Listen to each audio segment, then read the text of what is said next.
E aí, Alexandre Borges, muito bom dia para você, em primeiro lugar. É importante a gente lembrar que o presidente Lula é um ser naturalmente político, né, que sabe bem os terrenos em que atua. Então, há de se entender também essa modulação que ele faz no discurso.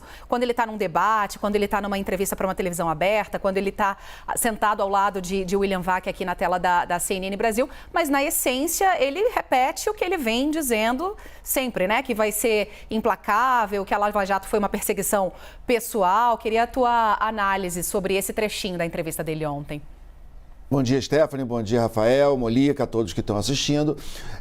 Realmente, em primeiro lugar, eu acho que não tem como não elogiar a condução do William Vac, a entrevista. Foi uma aula de jornalismo e todos nós temos o privilégio de dividir a emissora aqui, essa casa com ele, e nos sentimos orgulhosos pelo resultado de ontem, né? Como conduzir uma entrevista sem bajular e também sem cara de nojo, sem arrogância, enfim, perguntas do interesse público e que dão oportunidade para a gente ter as discussões como a gente vai ter hoje.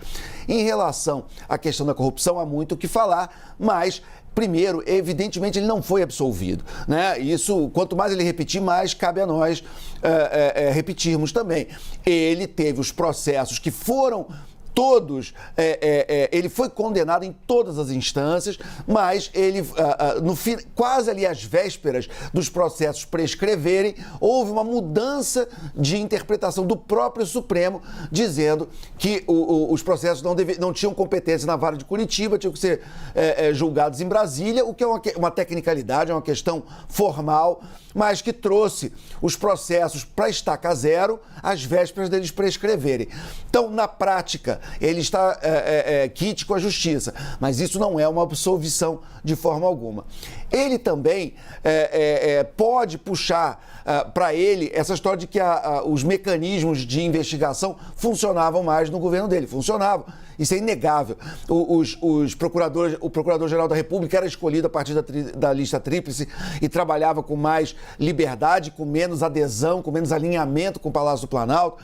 Você tinha, então, essa atuação da PGR intensa. Você tinha uma Polícia Federal com mais liberdade. Era um outro quadro. Agora, daí para dizer também que foi que ele tinha alguma ideia que dar essa liberdade à Polícia Federal, ao Judiciário, ao Ministério Público, isso ia em algum momento se reverter contra ele, a gente não sabe. Vamos lembrar, por exemplo, que Fernando Collor de Mello, durante o governo dele, foi que acabou o cheque nominal. E ele caiu por causa de um cheque nominal para a compra daquele Fiat Elba. Foi uma mudança de legislação do governo Collor que deu, por exemplo, a bala de prata final no governo Collor. O Collor sabia que isso ia acontecer, o Ibrahim Eres, que chefiava o Banco Central e que tomou essa atitude, ele sabia que isso ia acontecer? Acredito que não. Mas nessa quadra da história foi o que levou. Hoje você tem um governo mais cuidadoso com esse tipo de proteção do judiciário. Então você tem o fim da Lava Jato, você tem o escanteamento do COAF, você tem um PGR escolhido fora da lista tríplice e que trabalha num alinhamento com o Palácio do Planalto, que eu nunca vi. Lembra-se, como o Molica lembrou bem, de Geraldo Brindeiro, mas alinhado como a gente vê hoje Augusto Aras e Bolsonaro, acho que ninguém nunca viu. Chega a ser constrangedor. Ele e a sua parceira Lindora Araújo, o que ela escreve em termos dos pareceres, se tivesse sido escrito pela Bia Kicis, a gente não ia saber a diferença, né? Então, assim, o tamanho do alinhamento é uma coisa absolutamente impressionante. De qualquer jeito, e fora os sigilos de 100 anos, o orçamento secreto, que tirou totalmente a vontade do Congresso de abrir processos contra o presidente, a lista é enorme. Então, assim, nós temos um momento hoje onde a corrupção foi eliminada? É claro que não.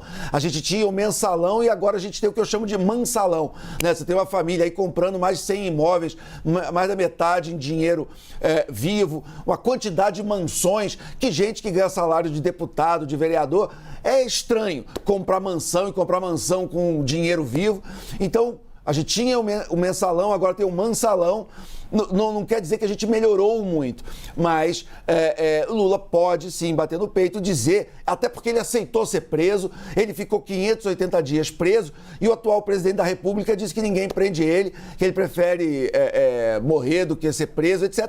O que é uma postura diferente do que Lula teve. Então, a gente pode ponderar essas coisas com tranquilidade, porque a gente está numa posição de distanciamento, mas apontar as críticas e problemas de um lado e de outro é o que faz do jornalismo, pelo menos nessa busca que a gente tem da verdade e uma busca incessante em nome do interesse público e de você que está acompanhando a gente.